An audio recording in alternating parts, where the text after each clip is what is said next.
Some of the content covered may be graphic in nature. Viewer discretion is advised. Witchcraft. Yeah, I mean, this is definitely it's really just I love stories like this because it's people just someone scared to death. Yeah, that's a real thing. Just there are countless stories people that you shouldn't fuck with, right? And the JFK assassination all to real.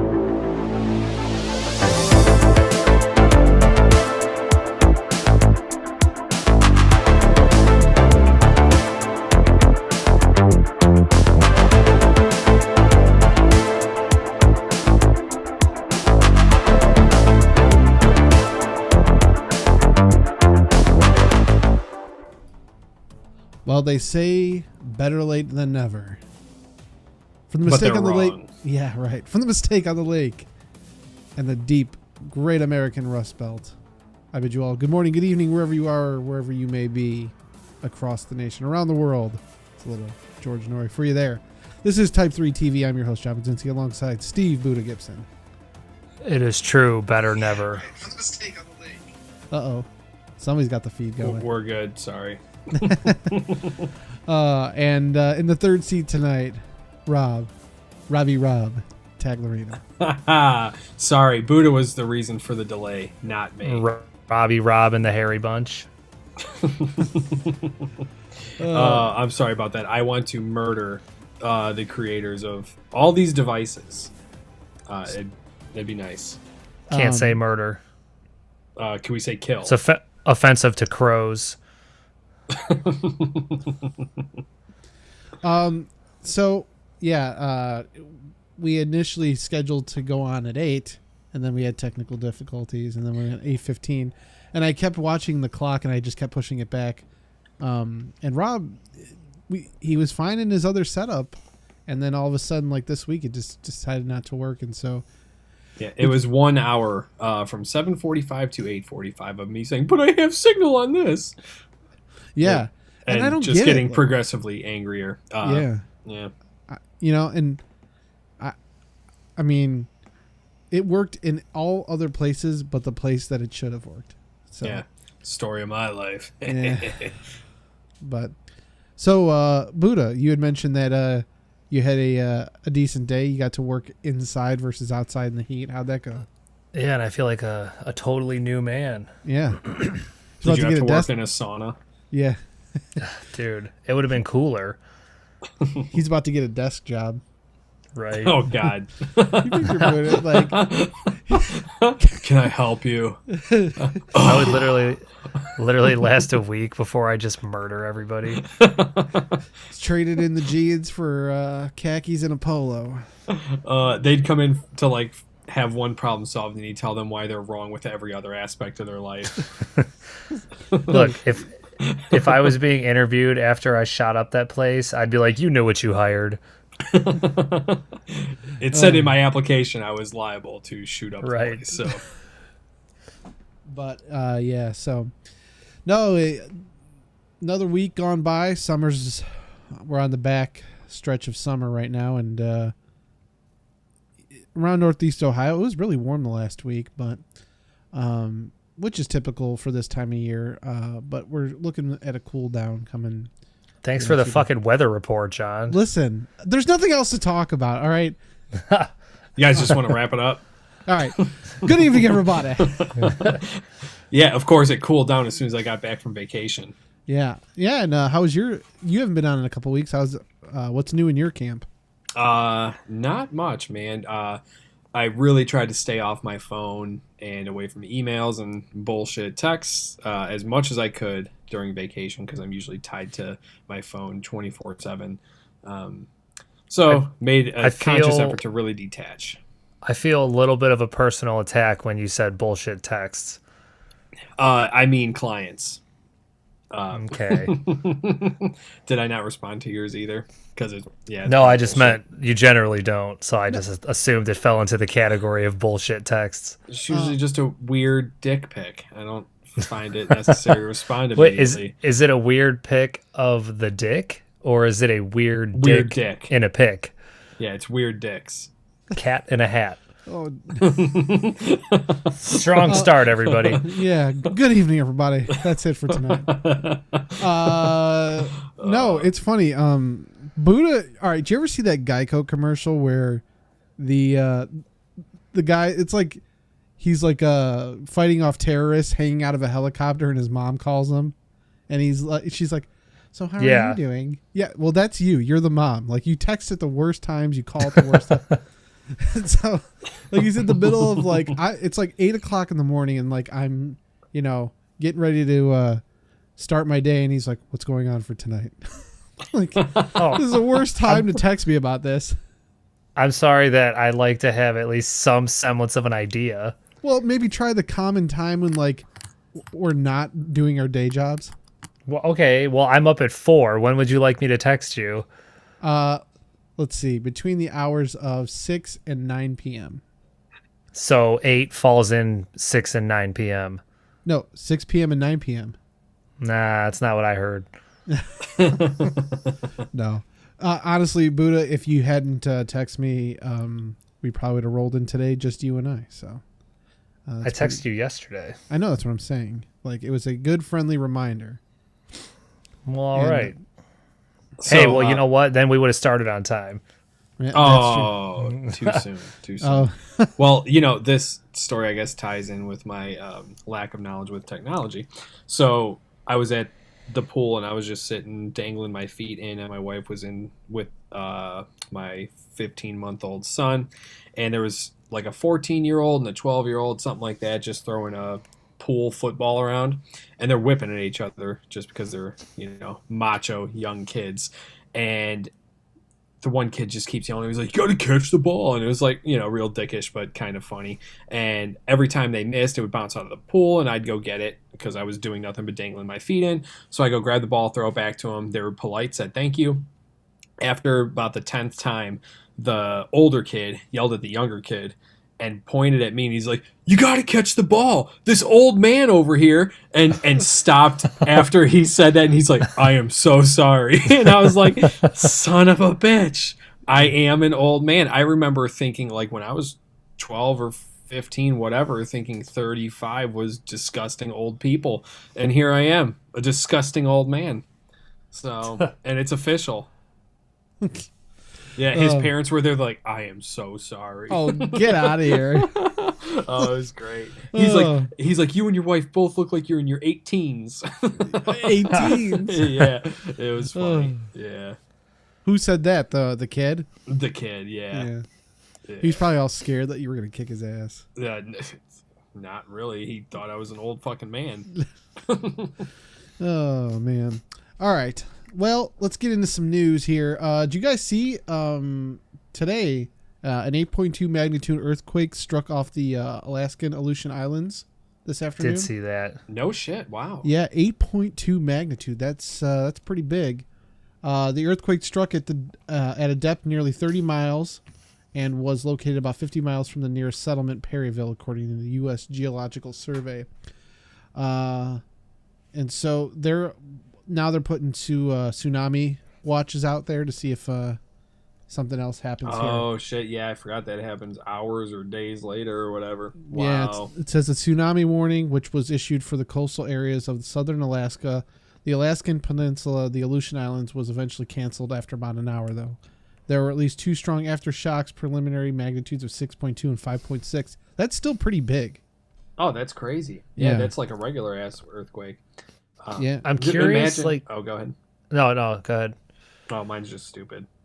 Oh, I was saying, I'm curious, like, how big, like, the area where the earthquake was, like, how much of that is just, like, iceberg type shit, and how much of it is just actual ocean? Like, if it was to be a tsunami, would it just, like, hurl islands of ice? Well, and I had a terrible joke. I don't know. It's pretty lame. I was going to say, if it's in ice, is it an earthquake or an icequake? And that's the end of the show. All right. All right. Good evening, everybody. No. But if you're a Dairy Queen, it's a cheesequake. What does that even mean? They got a cheesecake blizzard that's called the cheesequake. God damn it.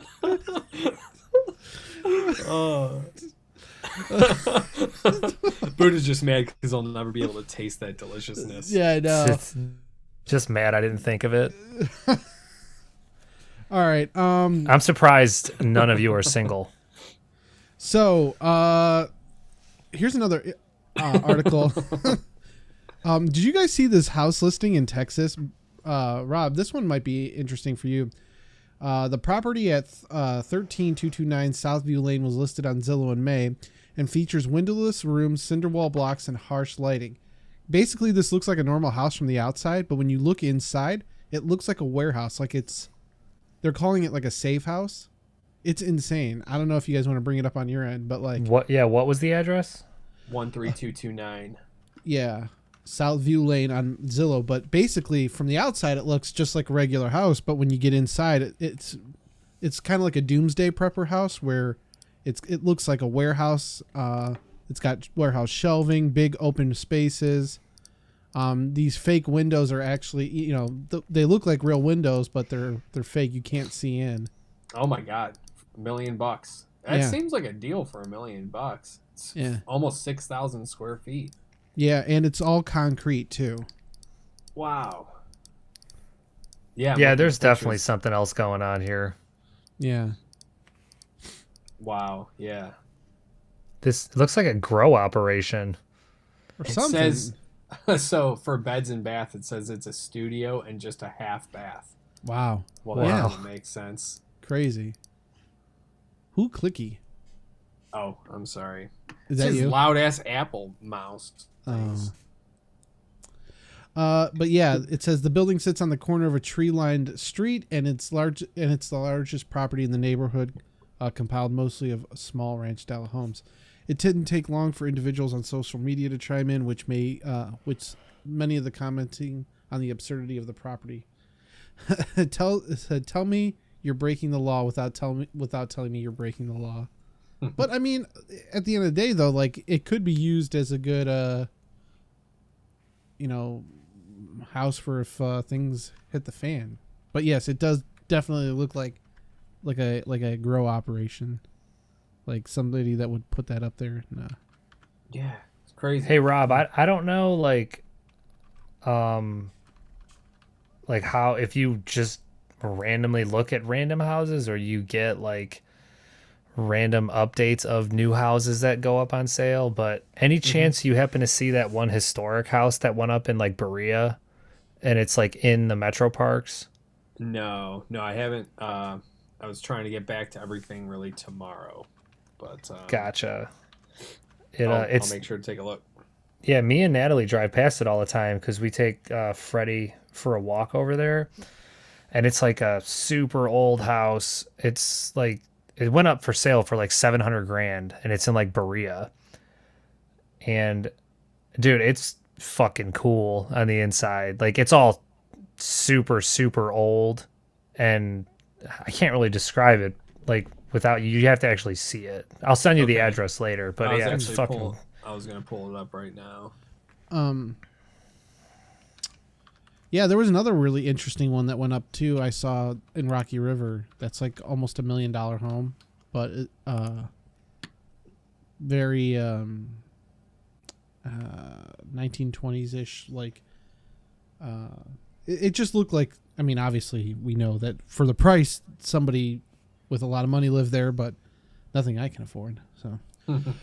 All right, here's an interesting one out of Newsweek. I don't know if you guys saw this article, and it's been popping up here in my news feed in a lot of places. Scientists accidentally find a very exciting exoplanet that has more water than Earth. And so it says scientists have accidentally discovered a very exciting planet orbiting a nearby star, which is thought to contain more water than Earth. And so it orbits a sun-like star around 50 light years away from us that is visible to the naked eye, has a mild atmospheric temperature, and appears to contain a large amount of water. I mean, I always find it interesting when things like this pop up because it's like, could this be the one that harbors life and we can actually determine, like, yes, there is life outside of Earth? Oh, guaranteed. Like with that amount of water, or even any little bit of water. there's some sort of life, whether it's like a microorganism or whatever. I was reading a fact the other day, and I don't know if this is true or not. And again, this is going to make me sound really ignorant, but they said like humans are 70% water, right? And the Earth is 70% water, and so the relativity to that, like it's very relative, you know. And so, we correlate life with water, and so it'd be interesting to see if, like I said, this will prove that there is life outside of Earth. So. Yeah, and if they find it, if they'll actually disclose it. That's true. That too. Did you guys see the other article here, where light, for the first time ever, scientists have been able to see light bend from behind a black hole? No. So, this is off of NBC News. It says Einstein right again. Researchers see light echo around a black hole. And real quick, this is news because there's usually a total absence of light in a black hole, correct? I believe so. It says black holes are regions in space-time where gravity's pull is so powerful that not even light can escape its grasp. However, while light cannot escape a black hole, its extreme gravity warps space around it, which allows light to echo, bending around the back of the object. Thanks to the strange phenomenon, astronomers have, for the first time, observed the light from behind a black hole. And so the light echo was first predicted by Albert Einstein in his general theory of relativity in 1916. This study began with researchers' desire to expand our understanding of black hole coronas, which are the source of X-ray light that often radiates from the vicinity of these objects. Basically, this article is over my head at this point, and I'm just reading to read. Call Gary. Yeah, quick. Right? Gary, what Can is we going on? phone in? Yeah. Phone a friend. But yeah, so interesting to think, though. I also, I was listening to one of these Reddit threads on YouTube on the drive to work the other day, and one person had mentioned a fact, and it was like, just, notate a really weird fact. And somebody said, if you stare into a black hole, eventually you'll be able to see the back of your head, like the way that space warps around it. If you were to see around the other side, you'd be able to see the back of your head, which I was like, that got me really confused because I don't understand. Yeah, it's going to make me pass out trying to think of that. No, I think it's all those drinks, that bucket of drinks that you got over there. It was 2 shots and then 2 claws. 2 shots right before I came down and 2 claws as I was screaming at my computer. You didn't scream. You wanted to. I wanted to. I definitely wanted to. All right. Let's see here. Buddha, this one's for you. Kind of interesting. Perfectly preserved 310 million year old fossilized brain found. Have you heard this story? Fossilized brain? Yeah. No. From livescience.com, researchers have uncovered a never before seen fossilized brain from a 310 million year old horseshoe crab, revealing some of the surprises about the evolution of these wannabe crustaceans, according to a new study. Just crack it open, man. I'm sorry. I was trying to do it quietly. You're like the kid creeping around the house on Christmas Eve. Like, we can hear the floor creaking. Sorry. No, you're fine. But yeah, it says the fossilized brain, which belongs to an extinct species,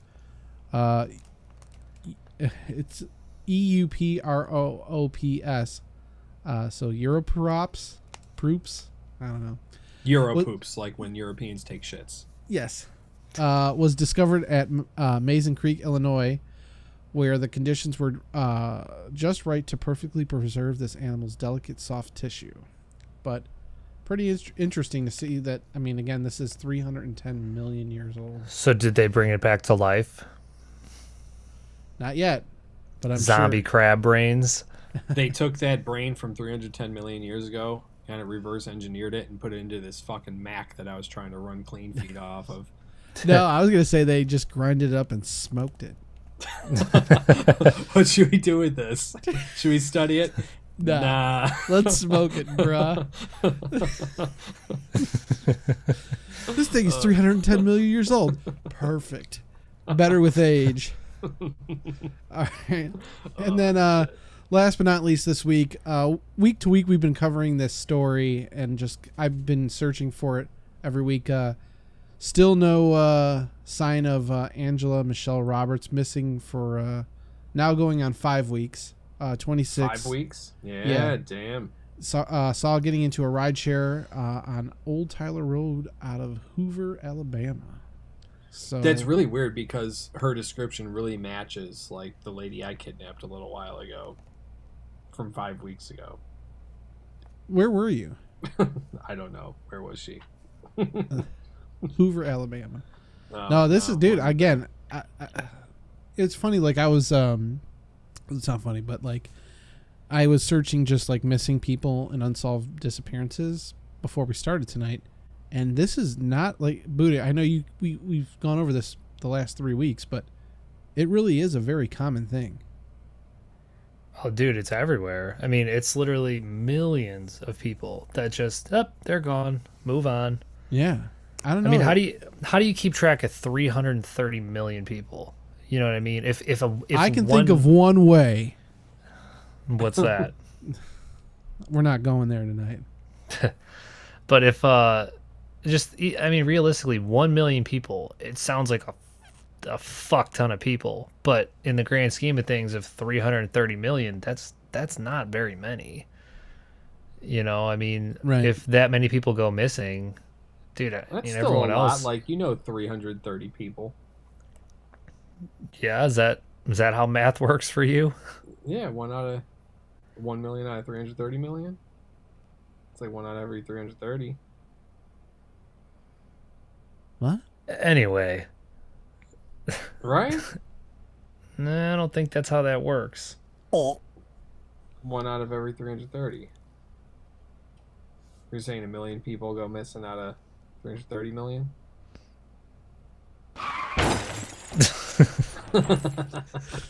I mean, I guess if you want Yeah. to look at it like that, but All right.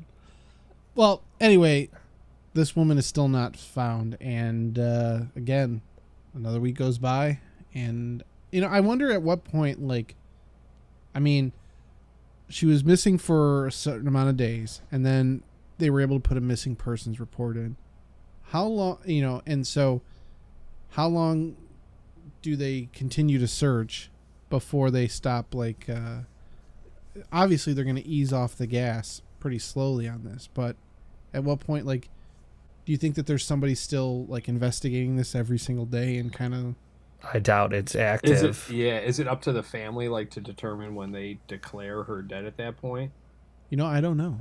Interesting. Generally, from all the stuff I've seen, like the police or whoever will come out and say, it's been X amount of time, we would like to do this, and then the family will like agree to, yeah, you can kind of Gotcha. like, they can stop the search, like the police can do, hey, sorry, we're just not going to do this anymore, but Call it off, basically. yeah, like, Right. so they're not going to actively investigate it. But I think in order for them to deem that person is dead, I think like the family or however that is, like if they have power of attorney or next of kin or whatever, Yeah. if they're the ones that actually have to like agree to label it as like dead, presumed Okay. dead. Yeah. All right, Buddha, what do you got tonight? I have a couple things, and one of them is incredibly long, so I am going to read like the Cliff Notes version of that, because I could literally take the entire podcast with this one story. All right, well, real quick, to steal your thunder here, John, 2 big things in the news you didn't cover. What's that? Dusty from ZZ Top dying and that Slipknot guy dying. Yeah, Joey Jordison. Yeah. Was he the drummer? Yeah. Yeah. Okay. He was only He- 45 or something like that. Oh yeah, and it said died peacefully in his sleep. I was like, did he like do a bunch of drugs and then die in his sleep, or because 46 is super young? Yeah, I know that he had health problems too. That was one of the reasons. He said that he was fired from Slipknot because of a health problem, and so I'm not sure if if that was health related. At first, I thought maybe it was self-inflicted, but... And then what was Dusty's deal? Just old? I think just old. I didn't read it. Yeah, he was 72. Dusty So being not Dusty. really that old. But at what point... I was going to say for a rock star, that's pretty old, I guess. Who's going to be the third? I don't know. Yeah. But you mentioned Yeah, like that dude's 72 been not around being forever, old. though. Like, how old is old at this point? I I don't think know, average man. Like, life expectancy I'm- is what, like 76, 77? So is 76 sounded right. That's what I was thinking, but So do you consider that old? yes. Dude, 60 it's I no longer consider old. I'm Tell that to I'm halfway Rick. to 70. Yeah. Well, that's what I'm saying. I don't consider my dad like old, but he's 65, you know. Yeah, but he looks younger than you. That is true. Yeah. Dude, imagine like that kid was like, this old man and his son, pointing to your dad. My mom went to it was when they were getting their vaccines the other day. The nurse, she said they were in like opposite cubicle type setups or whatever, and the lady asked my mom if she was she's like, oh, is that your son? And it was my dad. It's like, oh my god, like I don't know if that's a compliment to my dad or just a stab at my mom. Dad's Holy just shit. Dad's just a stud, dude. Yeah, I guess. Well, Tag's gym paid off, dude. I guess Right. it did. Yeah. It says average for men is 77, women is 81. Ooh. Wow. Okay. Well, we're all Yeah. screwed. So that Oh. Slipknot guy was no longer in the band. Yeah, he had been let go from the band, I think, in 2012 or 2013. I was reading an article. Okay. Got Oh. yeah. Didn't read into that because I always thought they kind of sucked. And by kind of sucked, I mean I thought they were pretty fucking lame and really bad. All right, well. Well, my opinion on ZZ Top too. Oh, boy. No, they got some jams, dude. ZZ Blah, Top? blah, blah, blah, blah. I would say there's probably 4 or 5 ZZ Top songs that I really like. No, it's real classy guitar player, but I don't know. I've just never been into their tunes, but like some of his solos and stuff are really good. A couple iconic riffs that like, yeah, it's pretty. Well, here's the thing. I remember going to a Browns game, and that was mistake number 1. And then somebody was playing a ZZ Top DVD on, like, they had this giant, like, I don't know, it was like a box truck, but you know, all these people that go tailgating down in the Muni lot, they had all kinds of AV gear. Well, this truck had like a giant TV mounted on the side, but they kept playing this ZZ Top live performance DVD before the Browns game, and it was just like an hour and a half of one song. It was just on the menu screen. No, yeah, the menu screen was the DVD. That's, I mean, it's just a continuous like jam session. I'm like, right. Yeah, play something else. I don't yeah. know. No, So- I'm with you. That's how I feel about them. They're obviously very talented or whatever. Unlike Slipknot, who's just a fucking bunch of garbage. But I don't mind. What's his name? I don't mind Corey Taylor, like when he steps outside of Slipknot and does like other projects. Like, I think he's got a pretty decent voice. I never heard it. Yeah. Yeah. I'd imagine after years and years of being, you know, labeled a musician, you should probably become a musician. So I wouldn't be surprised if he actually could sing. Well, Stone Sour was his project before Slipknot, and then once Slipknot became big, he then kind of pushed Stone Sour, and that's kind of more Get of like the fuck out. That was him. Stone Sour. Yeah. Yeah. Wow. They fucking suck too. But Oh, well, but I'm all right. surprised. Yeah. All right. So Buddha, what do you got? So this one, so there's 2 of them, and they're both on exorcisms. And so we don't have to do both, but I'll just do the first one because this one's a bit shorter. Let's see. Somebody got So- possessed, and then they weren't. The end. Yes. And then they made a movie about it. Yes, of course. No. So this one was actually in the news I believe it was 2016. Oh, this was 2019. The article is 2019, but it's kind of, just listen to the fucking story. It's kind of fucked up. So it says a man. What? The fucking story. Tell the fucking story then. You need to shut the fuck up. Oh, thank you. Now that we have a clean slate. All right. So I'm basically just going to kind of paraphrase this article because even though it is a shorter article, it's got a bit more to read. Where is it? All right. So the setting for this tale is a residential home in the area of Hadleywood Enfield, which is North London. There was a man named Kennedy Ife and his family, which consisted of his parents and 5 brothers. Kennedy was a 26-year-old man who suddenly began to complain of pain in his throat, difficulty sleeping, breathing problems, and stomach pains, and after which he became withdrawn and sullen, just kind of, down in the dumps, just not acting like himself at all.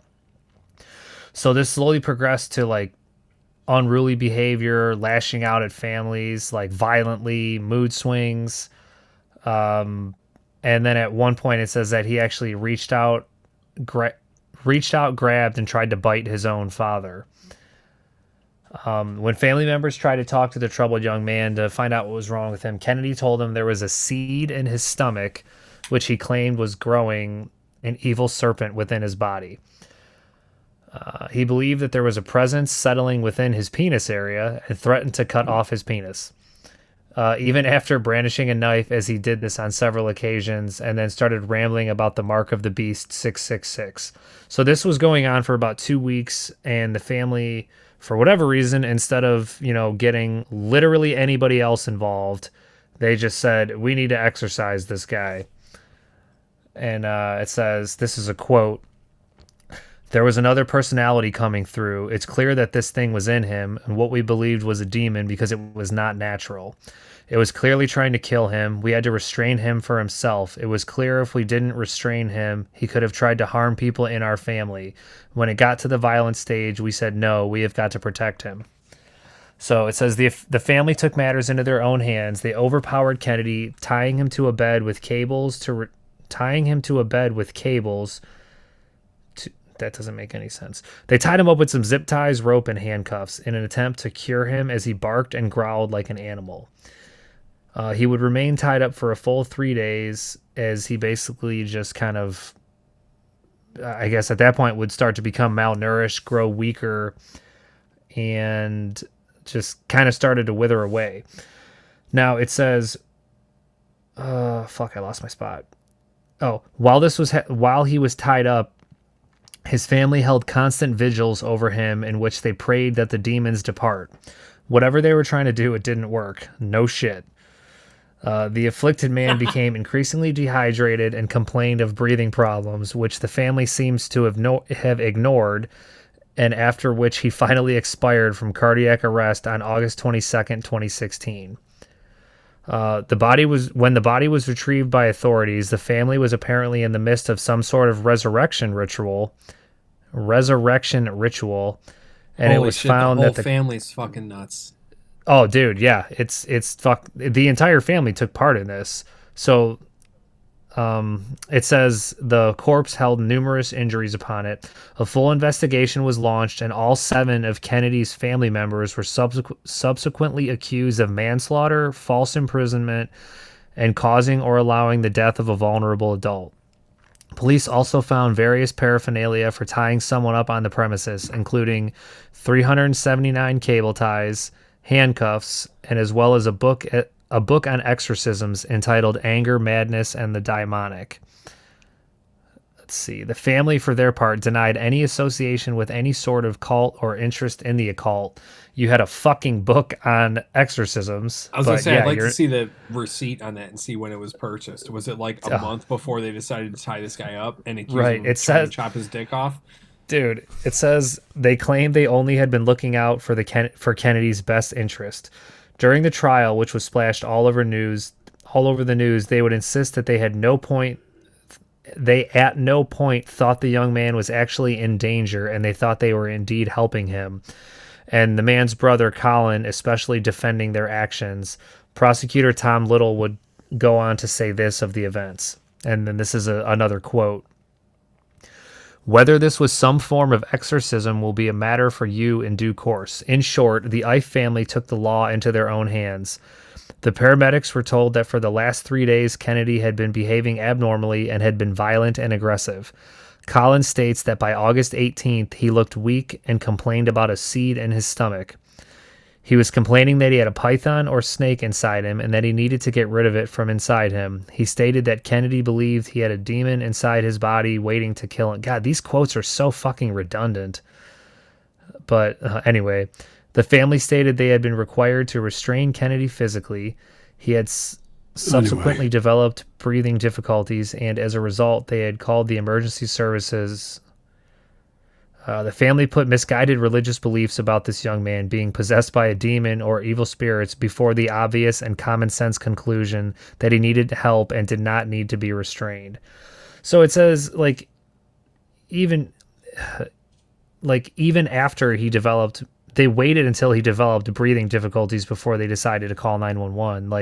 The motherfucker, dude, he clearly is not in, any correct state of mind. But this is the kicker right here. Despite all of the damning evidence that the family, all described as charismatic Christians, had perhaps overreacted, in the end, the courts would find all of the accused, his mother, his father, the sons, Colin, twins Daniel, and Samuel, Harry, and Roy, were all acquitted of charges on March 14th, 2019, after a 4-day deliberation. And it says it just seems like a classic case. Yes, a classic case of a botched exorcism, because those happen all the fucking time. But yeah, so basically, I don't know. I mean, what do you think? Do you think he just? Do you think it was a plot that they were like, we're gonna fucking kill this dude? B, like he just clearly had something going on mentally. Maybe it was a nervous breakdown or whatever. Or C, he was really possessed by a snake semen thing in his stomach. Or did you mean to say serpent and say semen? Well, no, they said seed, so snake semen, seed. I don't fucking know. Oh. I think the entire fucking family was nuts, and they were all worried that they were going to get their dicks chopped off. Well, the dude only threatened to chop his own dick off. Yeah, but if you're threatening to chop off your own dick, you don't care about anyone else's dick at that point. I guess that's a solid point. Fuck my dick? Yeah, fuck all your dicks too. Oh boy. No, yeah, the whole family was fucking nuts. Absolutely. Dude, case closed. You know what's crazy? Like it doesn't say like ethnicity or anything, but I'm curious because like you hear about a lot of this kind of shit like going on with people that still hold like really, really old school beliefs, like stuff that you find in like India and Africa. But it also said that they were like Christians. I always, you know when I hear stories like this, especially when it comes to dick stuff, it's always crazy white people. Oh, they're not. I don't know their actual ethnicity, but I know they're not white people because it showed pictures. Wow, no shit. Yeah. I would have bet everything I fucking own that they were white. Yeah, I don't know, man. Fucking bizarre. Plus, they named their kid Harry and Roy. So, I mean, you know they're fucked up. What do you think, John? Do you have anything constructive to add tonight? No, not really. Do you think the family's dicks were in jeopardy? Here's the thing, like, typically when we hear about exorcisms, so a lot of times they're documented, recorded. Was there any documentation of this, or did all of this happen? It was the family just doing it on their own. Right. And so that's where, to me, I'm a little suspicious of it. Like, think about how many exorcisms we've covered or listened to, and there's always like a tape. There's something else going on with it, not just hearsay. And so this is a lot of conjecture, but not any proof. I'd want to see like a video or hear some audio of this guy like really some of these people really do sound possessed. Their voice changes. There's like just audible proof that something else isn't right here, and all I'm seeing is that it's just, they're all saying he wasn't okay, and it's all based on hearsay. So I don't know. I'm gonna say that this is I feel bad for the guy. Maybe the family didn't want him around. Was there any like insurance money or anything happening after that? It didn't go into any detail. I don't know if they can really. Well, I guess that would have to be brought up probably if they use it as a motive. I don't know. I mean, there was no anything about any of that. It just was more so like, was it manslaughter? Was it premeditated? I think it would all come down to the date of purchase of that book. If it was like that's a couple weeks or a month or a couple months before, they were like waiting for one of the family members to get sick. Like, oh, I can't wait to fucking just, perform an exorcism on one of these people. What if it was legit, just a ritualistic thing? But did the family have anything against this guy to begin with? No, dude, in one of the other articles, like, they even had other people from the church come and, like, take a look at him, and they were all like, no, he was never like this. He was always very nice. Like, but did the other people from the church back the story that, yeah, they were really trying to get something out of this guy? So evidently that shit wasn't all going on while the other people were there, but it did talk about other people coming in and at least seeing him and being like, no, there's something wrong with him. Like, he is sick.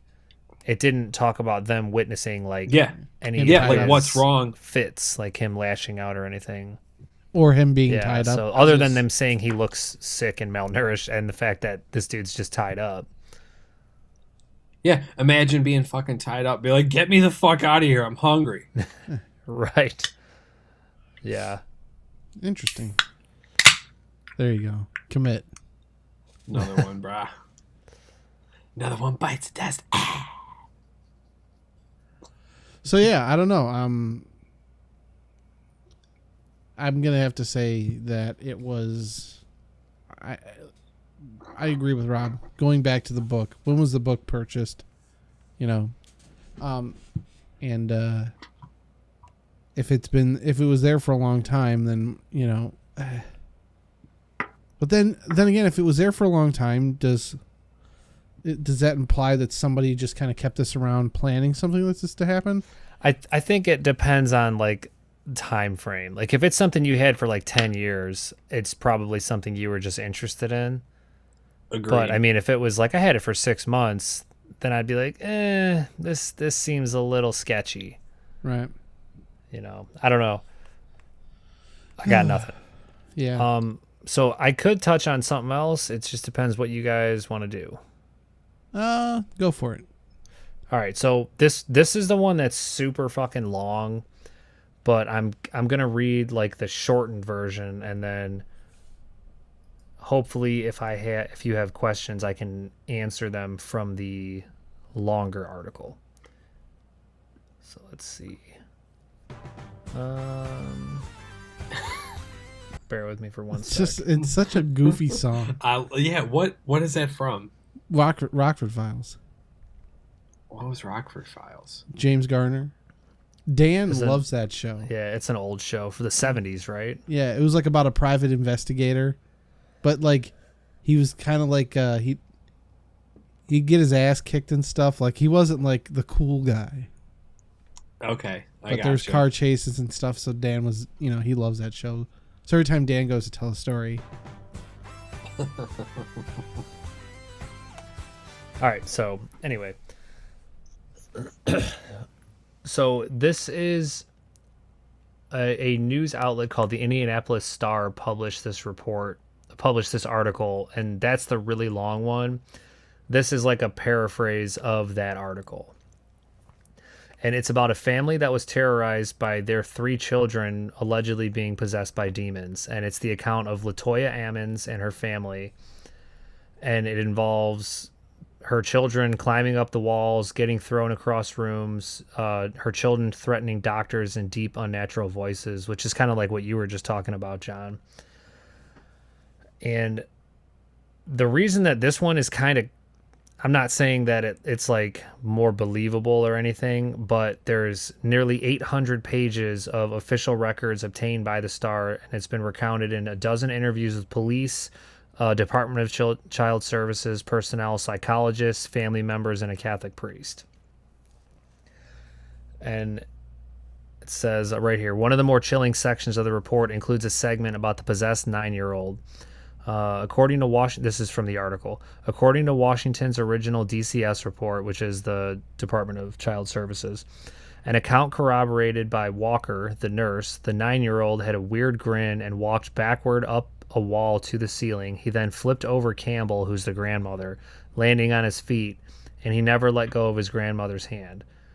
And then the next section is the 12-year-old would later tell mental health professionals that she sometimes felt as if she were being choked and held down so she couldn't speak or move. She said she heard a voice say she'd never see her family again and wouldn't live another 20 minutes.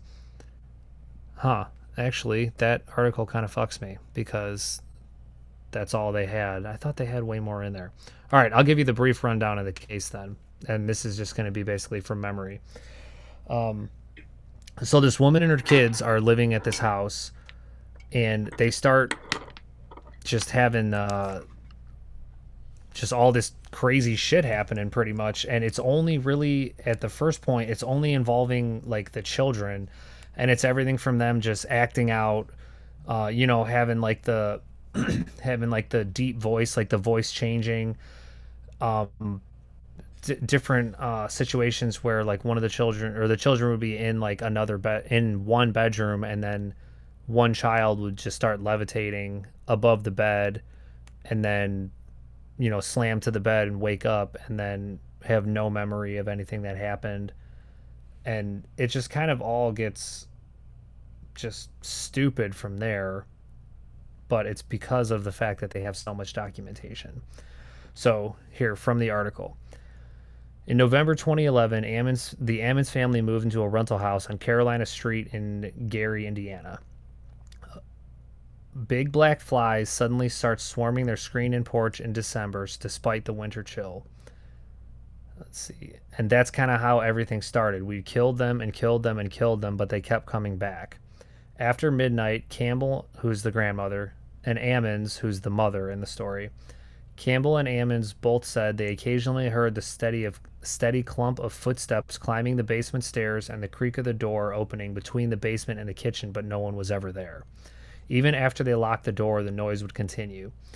Campbell said she woke up one night, saw a shadowy figure of a man pacing her living room. She leapt out of bed to investigate and found large, wet boot prints, but no man. March 10th, 2012, Campbell said the family's unease turns to fear. It was about 2 a.m., and normally Campbell, Ammons, and her children would have been asleep, but they were mourning the death of a loved one with a group of friends. Ammons, who was in Campbell's room, startled everyone by yelling, "Mama, Mama." Campbell runs into the bedroom where her then 12-year-old granddaughter and a friend were staying. They said the 12-year-old was levitating above the bed unconscious. This is kind of the thing I was just talking about. So according to the account of events, Ammons and several others surrounded the girl, started praying, and she remembers just being terrified. I thought, what's going on? She said, why is this happening? Eventually, her granddaughter descends back onto the bed, and the girl wakes up with no memory of what happened. And then it says that everyone that was visiting just left and refused to return at that point.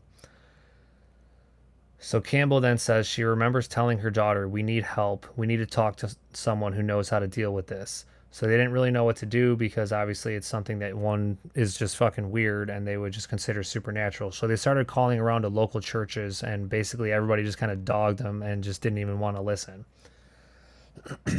So let's see. It says, after listening to Campbell and Ammons talk about the house and visiting it, officials at one church told them the Carolina Street house had spirits in it. They recommended the family clean the home with bleach and ammonia and then use oil to draw crosses on every door and window. So per their suggestion, they basically poured olive oil on her 3 children's hands and feet, smeared oil in the shape of crosses on their foreheads, And then they also said that they reached out to 2 clairvoyants who said the family's home was besieged by more than 200 demons, and their explanation made sense to them, as they said it meshed with their Christian faith. Back to that thing you were saying, Rob, it is always all the fucking Christians. Yeah. Just Yeah, like for sure. I get that that's part of the religion, but anyway. As you're so then- talking about this story, I'm just picturing like the family in my head, all white people. They're not. Crazy. Yeah, but they're gonna remain as white people as you continue. okay, you can't whitewash these memories. So then they were basically told the best thing you can do is move, but I mean most people just can't up and move, with a ton of money, and it says so moving for them wasn't an option as they were pretty strapped. Instead, she took the clairvoyant's advice, made an altar in the basement, covered an end table with a white sheet, placed a white candle and a statue of Mary, Joseph, and Jesus on it, opened a Bible to Psalm 91. She said she and another person donned white t-shirts and wound white scarves around their heads, and also on another clairvoyant's advice, they burned sage and sulfur throughout the house, starting upstairs, working their way down, and the smoke was so thick they could hardly breathe. Ammons drew a cross with the smoke, kind of typical cleansing of the house kind of thing. They read the Psalm 91 aloud and said that nothing odd happened for a couple days until it inevitably took a turn for the worse, which tends to see how it always happens. So the family said demons possessed Ammons and her children, who were then 7, 9, and 12. The kids' eyes started bulging, they had evil smiles, and their voices deepened every time it happened. Campbell, once again the grandmother, said the demons didn't affect her because she was born with protection from evil. She said that she and others like her have a guardian who protects them. Ammons said she started to feel weak, lightheaded, was warm when she was possessed. Her body would shake and just kind of felt like she didn't have control over her body. The youngest boy, who was then 7 at the time, sat in a closet talking to a boy that no one else could see, and the other boy was describing what it felt like to be killed. And then it goes on to just kind of list more instances, like 7-year-old once flew out of the bathroom as if he'd been thrown. He hit a headboard, causing a wound that needed stitches. A 12-year-old would later tell mental health professionals that she sometimes felt as if she were being choked. And that's the excerpt I read from the other article. And it just says some nights were so bad that the family would actually leave and go spend the night at a hotel. So finally, they reached out to an actual doctor, and I'm not even going to try to pronounce this dude's name because there's no way that's happening. And it says Ammons she told him the things that were going on, hoping he might understand. And the doctor basically said, I've been doing this for 20 years. That's kind of fucking weird. I'm going to say okay, and then I'm just going to write down some shit that says you're fucking crazy. And he basically wrote in his notes, like, delusions of ghosts in home, hallucinations, history of a ghost at home, and delusional. So, like, he didn't, nobody really believed them. So the next stuff that happened, this is the stuff that's actually detailed in the Department of Child Services report. And it says a family case manager interviews with medical staff. Campbell said Ammon's son cursed the doctor and demonic voices raging at him. Medical staff said the youngest boy was lifted and thrown into a wall while nobody was touching him. The boys abruptly passed out and wouldn't come to. She cradled one of the boys in her arms, Ammon said. Someone from the doctor's office called 911, and the doctor stated that 7 or 8 police officers showed up with multiple ambulances. Is that plural? Ambulances? Ambulance? I don't know. Ambuli. Yes, ambuli. And it just says, basically it was just kind of turmoil and nobody really could understand what was going on. So police and emergency personnel take the boys to Methodist Hospital's campus in Gary. And Ammon said hospital personnel just laughed at her desire to anoint her sons while they were there. She wasn't allowed to talk to them. The boys wake up in the hospital. The older boy, who was 9, acted rationally, but the youngest screamed and thrashed around, and it said it took 5 men to hold him down. Meanwhile, someone calls the Department of Child Services and asks the agency to investigate Ammons for possible child abuse and neglect. And then they also speculated that she may have a mental illness and that they thought the children were like, if everything was fake, that the children were just putting on an act and that she was encouraging their behavior. So it says when the lady from the Valerie Washington from DCS was interviewing the family at the hospital, while she was speaking with Ammons, the 7-year-old boy started growling with his teeth showing and his eyes rolled back in his head. He locked his hands around his older brother's throat and refused to let go until adults pried his hands open. And then later that evening, Washington and one of the nurses brought the 2 boys into a small exam room for an interview. Their grandmother joined them. It says the 7-year-old started to stare into his brother's eyes and began to growl again and just kept telling him, "It's time to die. I will kill you." And then it kind of just more of the same. The grandmother grabs his hand, starts to pray, blah, blah, blah. But the point I'm getting at is all of this stuff is in the DCS report. And it even says, an account corroborated by Walker, who was the nurse, the 9-year-old had a weird grin and walked backward up a wall to the ceiling and then flipped over the grandmother, landing on his feet. Whoa. All right. There you go. I'm like, that right there. What? I've been listening this whole time and I'm like, okay.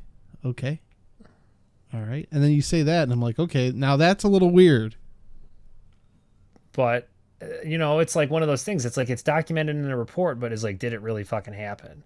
Because it says later police asked Washington whether the boy had run up the wall as though performing an acrobatic trick.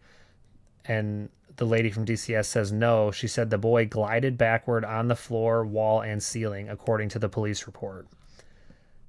And it says she did not respond as if like his feet didn't move. Request for actual comments on this. Yeah, like he was just gliding, Yeah. Almost like a force was moving him. Right. And like I said, dude, I know that this story is incredibly fucking long, so let me know if you want me to just kind of jump through the rest or if you're still interested. There's no. There's still more. Okay, so yeah, I mean, oh, dude, it's like half over. So with like the story being corroborated by like a professional who saw the stuff, it makes, I was thinking like, okay, maybe the kid, I don't remember if it was like, it was one of the kids we went to school with. I guess I won't say any names. It was one of 2, but I remember them being able to do like weird flips or back flips like up the wall when we had to be in like 3rd grade. So how old are you then? 10? So about the same age. Yeah. So that's what I was picturing. Not to mention there was no mention of any of their penises being in jeopardy. Thank you. Like the last story. Which makes me really question the whole thing. Oh. Well, that's if that's the thing that I think you should save the other half for next week because, like I said, that's going to leave me thinking about the rest of the story. And like you said, that part right there is what stuck out to me most. Everything else, the thing about the bugs, I thought was interesting too. Like, I've heard a lot of stories where, evil or demonic presences have like a lot of insects or bugs. And so I thought that kind of stood out to me too. All right. Well, I mean, yeah, if you wanna touch on this story, do you have finish it up. Do you have the article? Yeah, I can send it to you. Send me a copy of it. There's no like sweet pictures or anything to reference. No, but it'd be interesting. Like I might even email the author to see if they're available to come on and just talk about it. Yeah, I'll send it to you. Yeah, that'd be so cool. Real quick too, you were saying this was like 2012 though, right? Yeah. I mean, if there's no video or photo, 2012 we had video on our smartphones or flip phones or whatever the hell we had back in 2012. I got my first iPhone in 2010, so yeah, there was definitely ways to record, whether it was audio or video or pictures, something from any of these incidents. What are you trying to say, Rob? Well, I'm saying, sounds like a bunch of malarkey. I would have pulled out my phone. Or they say no cell phones during an exorcism. Yeah, he looks fucking stupid. You know, the older stories are the ones that not convince me, but I'm like, maybe. You find a grain of truth to it because there wasn't really anything else out there other than a pen and paper, somebody gathering the story. Whereas For opposed sure. to, everything now is so everything now is recorded, you know, and documented, and there's some sort of data point around something. Yeah. And whether it's a text file in a phone or a log file somewhere, there's something that's captured. Yeah, almost none everything, of like- these cops or paramedics or doctors had a fucking talk boy on them. You know? Wow. Dude. Credit card, you got it. But you know, you make an interesting point though, and it's funny because, like, think about,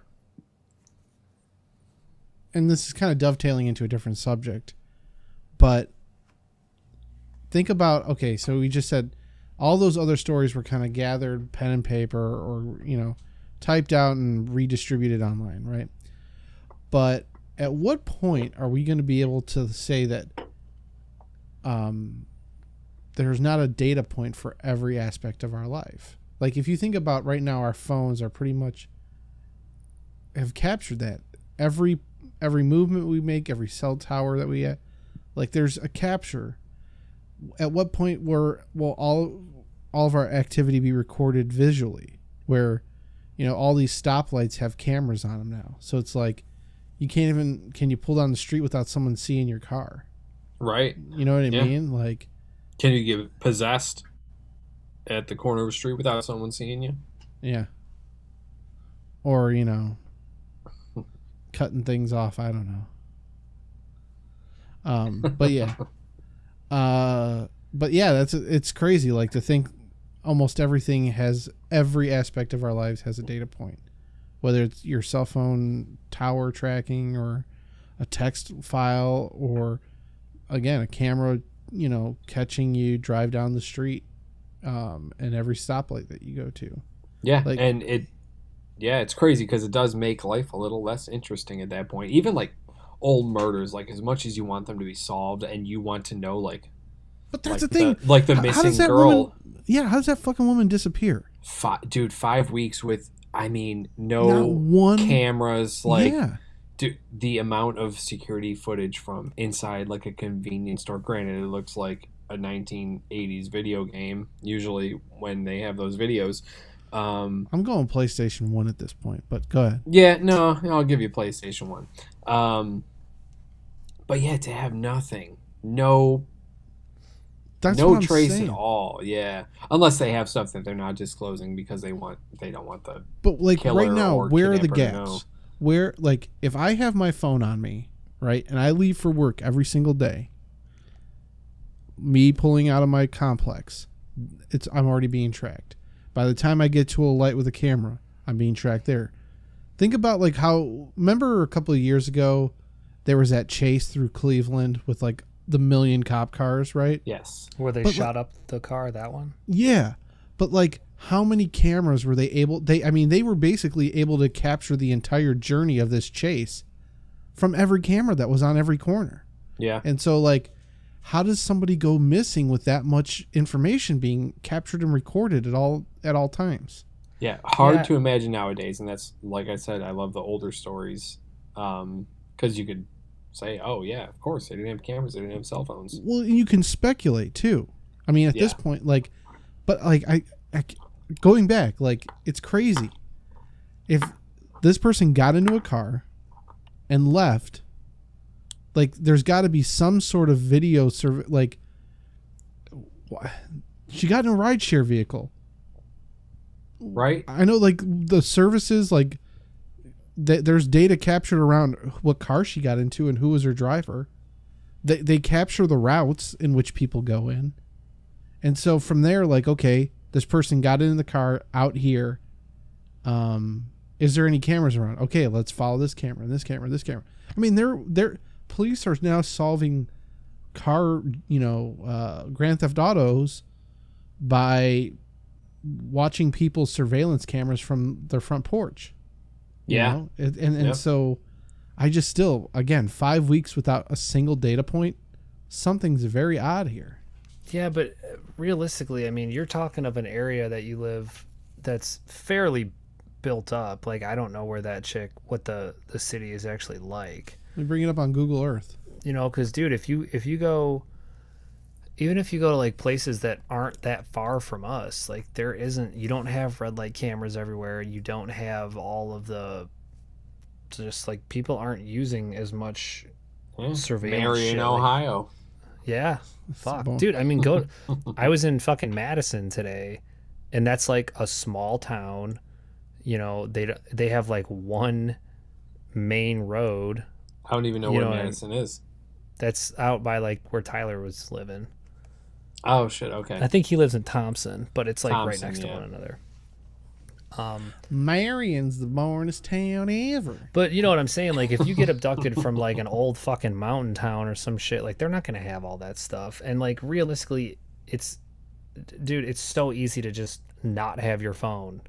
You know, if you abduct somebody, you fucking pitch the phone or smash it or whatever, and it's not doing anything anymore. You know, so like I can see how it would be fairly easy to disappear. But even you know, then, like, they see what other phones are in the area. They'll trace those, Yeah, but I mean, where do you start? Like, why are you tracing whatever other phone is there? You know Yeah, what but I mean? I mean, if you have a small town of, even 20,000 people, that's average, I think Garfield Heights was about 40,000 where we grew up. So you got 20,000 people, probably only 1,000 of which do ride share stuff, or are registered with Uber or whatever, and just track them.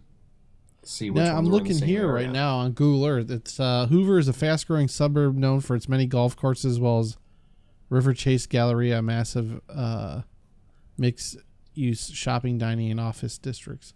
But like, yeah, I mean, this is a pretty populated area. You're telling me that they couldn't have, captured this? I don't know. Something is funny going on here. Bet you it was There's the sheriff. also- That's how all the movies end. Yeah, What's it's that? always the sheriff. Yep. All right. What were you gonna say, Buddha? Oh, I don't even remember. There, Oh, you said like- there was this other. No, yeah, what I was gonna say is like the amount of people that go missing and then they don't find a trace or whatever. Like, how many of those people do you think are actually trying to go missing? Like, they want to disappear. That too. Yeah. All right. I always think that when I see like the teenager things, like so many, how not that you guys necessarily or me, but so many just weird teenagers going through all their puberty shit. You know what I mean? Just like run away, do some dumb shit for a while and come back. Yeah. Some don't ever make it back though. That's true. I don't know, man. I feel every time I see like a girl teenager go missing, I'm always like, it's sex trafficking, because that shit's fucking everywhere. That is true. We're closing it down. Aw, John, Yeah. I have no one to talk to during the week. Come on, man. Well, that means that you should block out this time for next week. And in the meantime, let's get your shit fixed. Let's just go and buy a new computer. All right, yes. You buy it for me, Buddha. Help fund it. Yes. GoFundMe.com/Rob's computer. It's already set up. All right. Well, tune in next week sometime between 8 p.m. and question mark. We'll be coming at you live with more stories. Buddha will bring back the second half of this crazy possession story, and We will find out what happened to the rest of that family's penis. did you just say it as if there was a single or multiple? The peanut. P9. Yeah. All right. Well, for Dan Rady, Rob Tagler. All the ambuli were looking for the peanut. All right. Say goodnight, Buddha. Good night, Buddha.